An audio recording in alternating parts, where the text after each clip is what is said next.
4 candles nakailaw na. We started out this Advent, walang nakailaw na kandila. Then we start with 1, 2, 3, 4. Then Christmas is around the corner already. Amen? So kanina on my way here, nagpatugtog na ako ng mga Christmas songs. Okay? Wala pa tayo sa Christmas, pero malapit na malapit na. Amen? If we have truly prepared our hearts, then the joy of Christmas will truly change our lives. Kailangan natin magbago. There are many things that the Lord has in store for all of us. Ang dami talagang bagay na nilalaan ng Diyos para sa atin. So much blessings are awaiting for us. And all we need to do is to change. Magbago ang buhay natin. May mga blessing kasi na hindi pupunta sa atin kung hindi tayo magbabago. Pag waldas ka sa pera, palagi kang nauubusan because you cannot control yourself in spending money. Then when you pray to God for more money, a day will come na walang darating sa'yo. Because you are not prepared for it. The more the Lord will give you money at waldas ka, then it will all come to waste. Mas lalong malulungkot ang buhay mo. That is why the challenge for us this Advent, like I've said, is not just to turn away from sin. Ang unang word na narinig natin ng Advent na to is repent, for the kingdom of God is at hand. Repent. And repentance is not just turning away from your sin. Repentance is not just saying no to my vices. Repentance is about having a change of heart. Amen? Magbago ang puso natin. A change of heart, a heart that would begin to appreciate and value what God is doing for us. A heart that will be inclined to love God. That is what we need to cultivate in our hearts in this season of Advent. How you have prepared yourself and your heart for this Advent season, that will set the tone and the rhythm of your journey this year. Amen? Kung talagang pinaghandaan mo at hinanda mo yung puso mo this Advent, then all throughout this year, 2025, we do not know what will happen in 2025. Okay? Nung patapos na yung taon, umuwi ako sa Antique. I just went home right after Christmas. I went home. And ang dami ko ng plano for that year. I did not realize that I would have an accident. Wala sa plano yon. And you see, that's the beauty about faith, because life is full of uncertainties. Ngayon, nandito ka sa ibabaw, pagising mo sa umaga, nandito ka na sa baba. Okay? Life is uncertain. Maraming tao nagplano pumunta sa Boracay itong araw na to. Kanina, hindi na nagising. Hindi na sila gumising. You see? Life has its twists and turns. Okay? Life is so full of uncertainties. Kaya nga talagang dapat handa tayo sa buhay natin. And as we face 2025, as we take on our journey walking with the Lord this year, we prepare our hearts. And how do we prepare our hearts? We prepare our hearts by cultivating these 4 virtues. Kailangan talaga natin yan. Hope, faith, joy, and the last candle is love. Yun ang i-cultivate natin sa puso natin. If you cultivate these 4 virtues in your life, no matter what life will throw at you, you will be prepared to face life. Amen? Kailangan natin i-prepare ang puso natin. And in preparing our hearts, it takes discipline. And discipline takes a process. Hindi yan overnight. Okay? Hindi yan overnight. Kaya nga, minsan natatawa ako dun sa mga Nagda-diet? Okay. Sino nagda-diet dito? O, wala na nag-raise ng kamay, di ba? Sinatatawa si Bishop sa mga nagda-diet. Isang araw pa lang hindi kumakain, magtitimbang na. Ay, hindi ako pumayat. Mabigat pa rin. Isang araw pa lang, hindi kumain. Okay? Magtitimbang na. At malulungkot dahil hindi bumaba ang weight. You know, it's a habit. And if you want to change your life, you have to change your habits. Hindi magbabago ang buhay natin kung hindi natin baguhin yung mga habits natin. And the habits that we form will be determined by the discipline, ang disiplina natin sa buhay natin. One of the things that I challenge the priests and the clergy, sabi ko, baguhin natin yung prayer life natin, yung pagdadasal natin. We have to change it. Okay? We have to change the way and how we pray. Sabi ko nga, sa mga pare, sabi ko, we treat prayer like it's an activity. Kaya pag activity, we have to do. We have to do. Prayer for us is an activity na kailangan gawin natin. And sometimes, sa sobrang daming ginagawa, sa sobrang daming bagay sa listahan natin, we put prayer at the last part. We have to change the way we pray. We have to treat prayer not as an activity that we need to do. Prayer is something that we surrender to. Prayer is something that we give our life to. Binibigay natin ang buhay natin dyan sa pagdadasal. It's not something that I do. It's something that I have already surrendered my life to. We have to change. Hindi magbabago ang buhay natin kung hindi natin baguhin yung mga habits natin. Today, we're going to speak about 10 minutes, 5 minutes na. Bilis ng oras. Okay? Our gospel today, makita natin si Mary. Right after the angel announced to her that she is going to be a mother and the mother of our Lord. Yan ang blessing ng Diyos sa kanya. But you see, the blessing of God, it comes with responsibility. Ang problema sa atin, ang ugali natin, ayaw natin ng responsibilidad, pero gusto natin ng blessings. But the greater the blessings that you expect in your life, the greater your preparation because those blessings has a responsibility. Pag nagdasal ka, Lord, bigyan mo ako ng malaking farm. Tapos natutulog ka, magigising ka ng 10:00 sa umaga. Huwag ka na mag-farm. Okay? Hindi ganyan ang buhay ng farmer. Di ba? Hindi ganyan. When you pray for a family, nagdadasal ka, Lord, bigyan mo ako ng pamilya, bigyan mo ako ng asawa, give me children. And you know, when you pray, children are a blessing from the Lord, but the more children, the greater the responsibilities.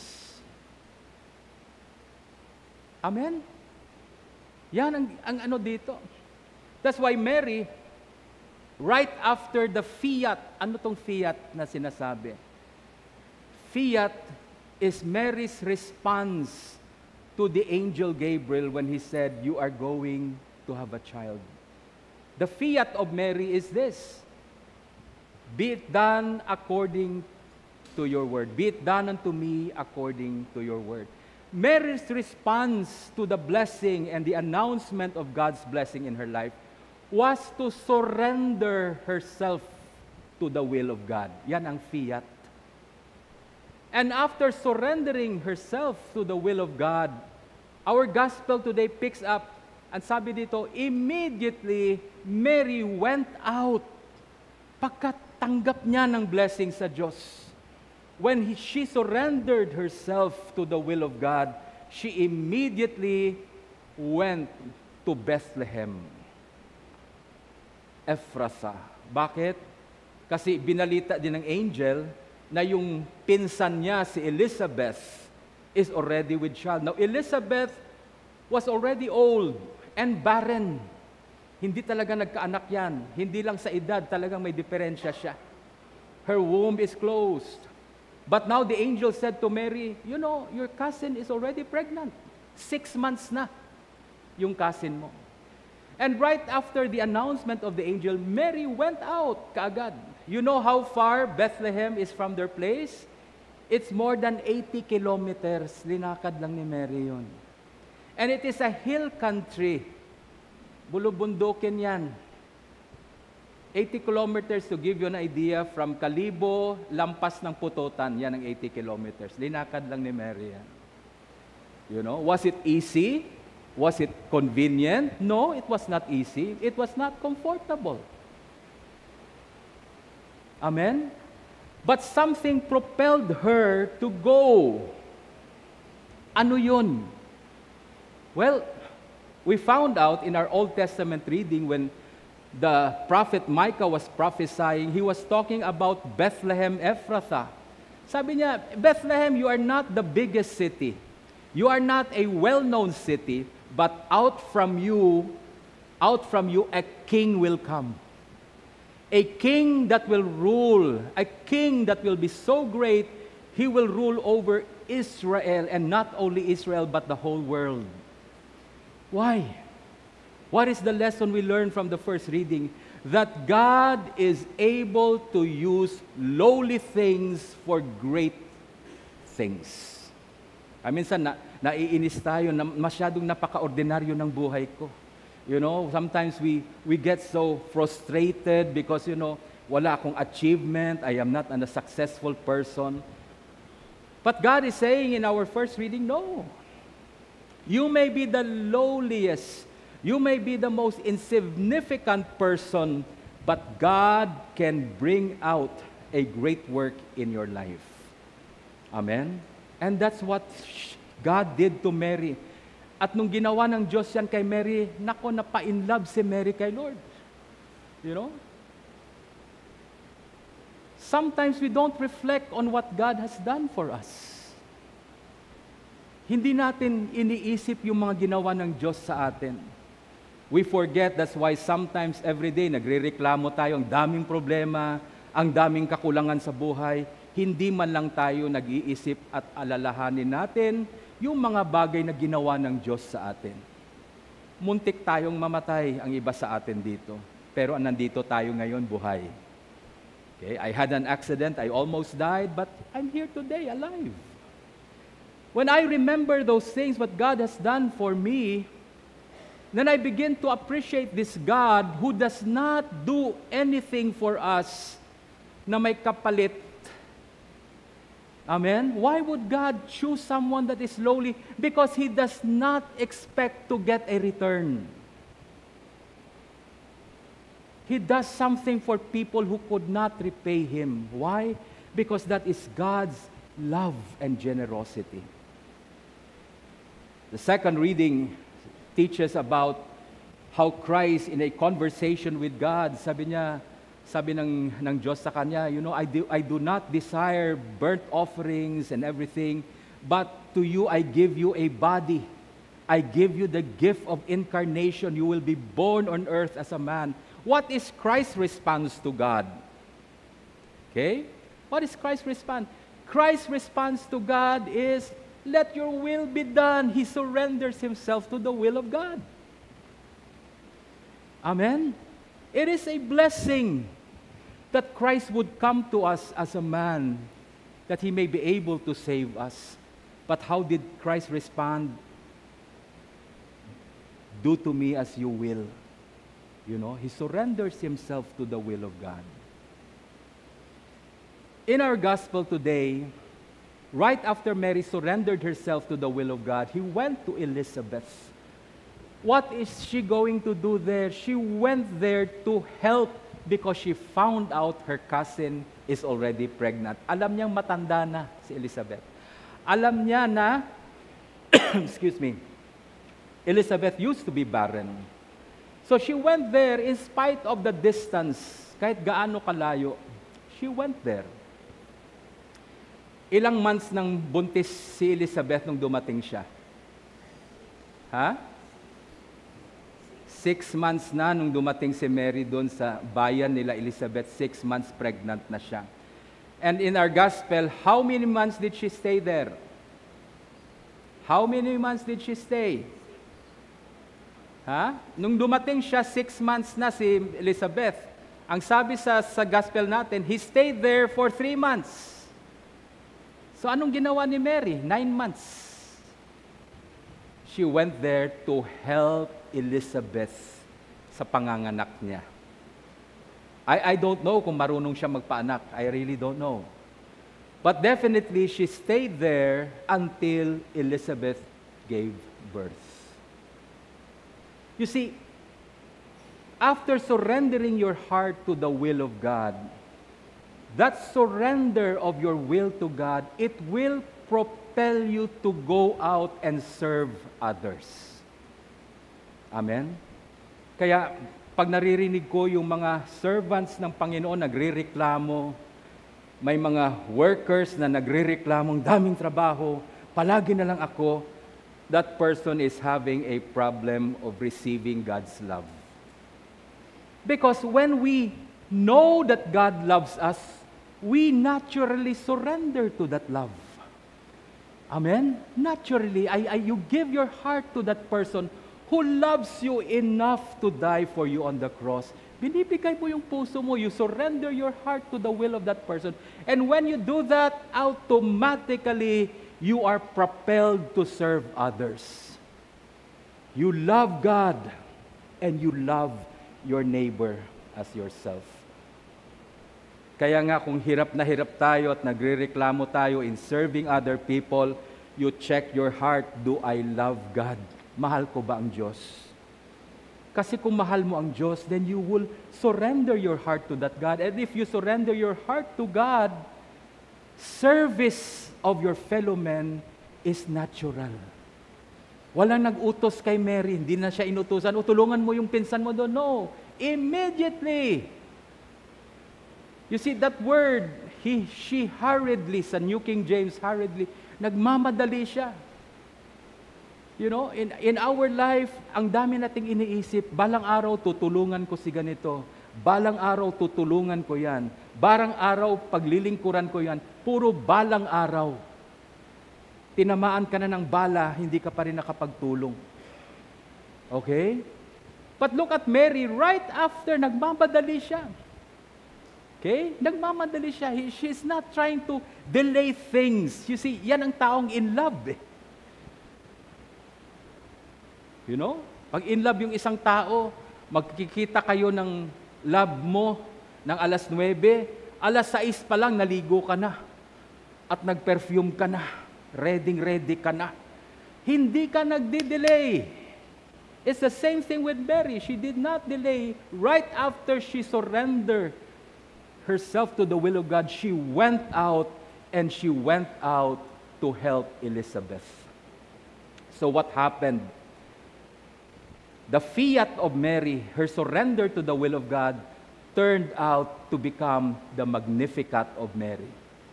Because of her love for God, surrendering herself to the love of God, then praises came out from him. Una ro gahalin ro matuod nga pagdayaw. Ro matuod nga pagdayaw hagpagsimba sa Dios. It comes from a heart that is surrendered to God. Why is it surrendered to God? Because it loves God. You don't find it hard to surrender your heart to someone you love. Amen? The gift that you give to the person you love is your very self, binibigay mo. And the same thing with us. Then when our hearts are surrendered to God because of our love for God, then we are propelled to serve, and in serving others, that is where praise, thanksgiving, and joy comes out of your life. Yan lumalabas yan. So I challenge us, lampas ako ng 5 minutes. I challenge all of us in this season of Advent, as we have prepared, as we enter the season of Christmas, magbago na tayo. We have to change. Amen? We have to throw away those things that hinder us from loving God and from surrendering our hearts to Him. If we do not surrender our hearts to God, we will not experience the joy. We will not experience, the joy of serving others. Hindi yan. Magiging malungkot ang buhay natin. Sabi nga nila, ang taong nagmamahal ay hindi nagtitiis. Totoo ba yan? Ang taong nagmamahal hindi nagtitiis. And I believe that's true. Kasi yung nangliligaw sa baryo, doon sa amin, pag nangliligaw, yung isang deacon ko nangligaw, bago siya kinasal, nanligaw siya, yung asawa niya, taga-bundok. Pagligaw niya doon, sabi ng tatay ng babae sa kanya, buhatin mo muna yung isang sakong palay na yan, dalhin mo sa kabilang bundok. Binuhat niya. Pinasan niya yung isang sakong palay. Eh nandun yung liniligawan niya, asawa niya na ngayon. Sabi sa kanya, mabigat ba? Sabi niya, hindi, ang gaan nga eh. Hindi siya nagtitiis. Bakit? Umiibig kasi. Di ba? Mahirap ba pumunta sa simbahan? Ang hirap, Father. Tinatamad ako magpunta sa church. Hindi ka kasi umiibig eh. Ibigin mo. Surrender your heart to the Lord. Once you fall in love with God, hindi ka magtitiis. Ang taong nagmamahal ng lubos ay hindi nagtitiis. Amen? It's a joy to serve God and to serve others. I pray for all of us that as we have prepared our hearts, we will learn to surrender our hearts to the Lord. And when we do that, that will set the tone of our journey this year. Anuman ang mga bagay na pagdadaanan natin sa buhay, hindi tayo matatakot, hindi tayo matutumba, hindi tayo mapapagod. Bakit? Tayo ay nagmamahal ng lubos. Amen? Love never fails. Love never. It's the most powerful force on earth, ang taong nagmamahal at umiibig. Love never fails. That's why if you love, you will never fail as well. Let's all stand.